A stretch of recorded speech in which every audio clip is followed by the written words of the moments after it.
Dulu Imam As-Subki, alim besar mazhab Syafi'i. Itu ngefan banget sama Al-Imam An-Nawawi. Imam Nawawi yang nulis Riyadhus Shalihin. Itu umurnya cuma 45 tahun.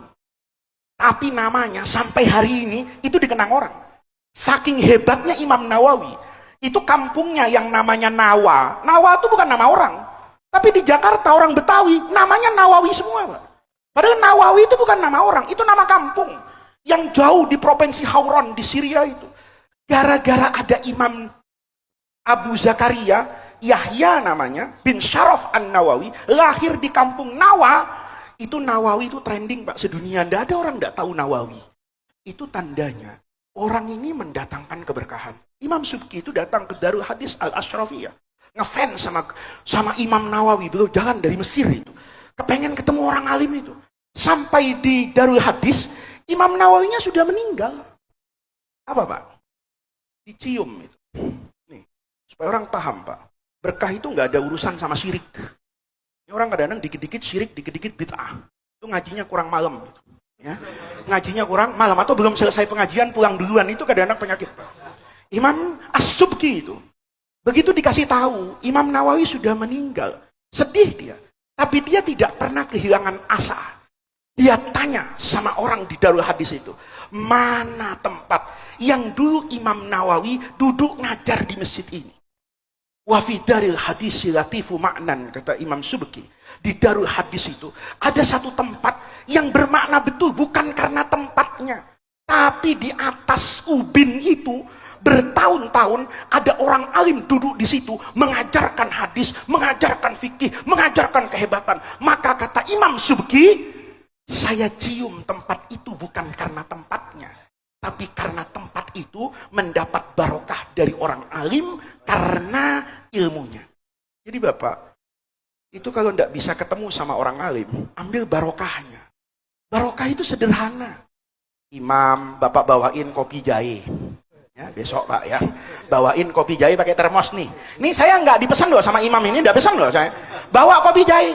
Nanti imam ini tadi saya lihat dari luar tuh suaranya enak banget. Orang khusyuk semua, iktidak dengan imam sini. Besok Bapak di akhirat itu minta pahala yang sama.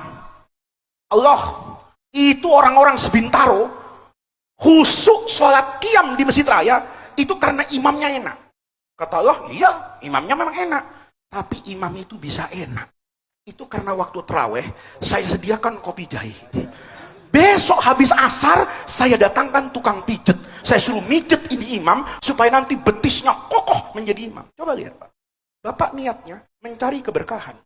Nanti Bapak di akhirat, itu ngelihat pahala yang tidak pernah Bapak bayangkan. Kata Allah, kamu nanti masuk itu surga VVIP, tempatnya imam. Mungkin kita, mana bisa ya Allah, saya masuk tempatnya imam. Makmum aja suka masbuk saya. Kadang-kadang sholat udah bubar kok baru datang kan ya. Bagaimana ya? Iya. Tapi karena keberkahan, ada Allah taruh pada orang. Ada Allah taruh pada waktu, kayak sekarang nih. Kita bukan boleh nakal. Senakal-nakalnya kita. Kalau al-ashrul awakhir itu, mbok ya bau-bau ustadz ada lah gitu ya. Bau-bau wali itu. Yang suka cengar-cengir itu langsung, yang ketawa. Emang kenapa? Al-ashrul awakhir. Ntar ketawanya bulan Syawal. Kan gitu. Artinya apa? Ada penghormatan. Ketika Bapak lakukan itu semua, niatnya cuma satu. Saya sedekah itu biasanya 1.000. Tapi al-ashrul awakhir 1.000.000. Kalau Allah tanya, kenapa kamu sedekahnya 1.000.000? Oh ini karena malam-malam yang penuh dengan keberkahan. Keberkahan dari engkau itu yang saya kejar ya Allah. Maka saya bersedekah seperti itu. Allah letakkan keberkahan itu pada waktu. Bisa jadi Bapak, Allah letakkan keberkahan pada manusia biasa. Walau anna ahlal qura amanu wattaqau la fatahna alaihim barakatin minas sama. Kalau orang itu terjalin hubungan yang baik dengan Allah, maka orang itu akan Allah kasih keberkahan.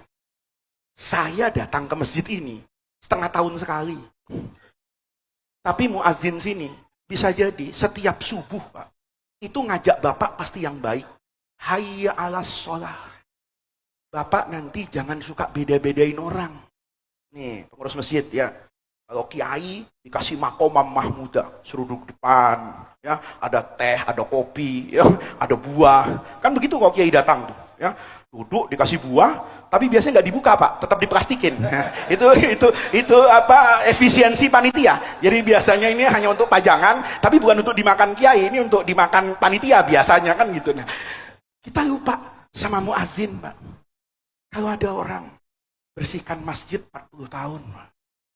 Kalau ada orang suaranya bergema di sini Pak, 40 tahun dia hayyalah sholat, dia panggil orang untuk sholat. Bapak jangan lupa minta barokah sama orang itu. Bawa air. Jangan saya Pak. Menurut saya ini banyak minum amplop. Ya kan? Kadang amplop nggak jelas lagi kanan kiri, warna merah, kuning, hijau, kita ambil. Tapi muazzin itu ketika mengatakan hayya 'alas shalah, itu lahir dari kebersihan hati. Ingin mengajak Bapak sholat.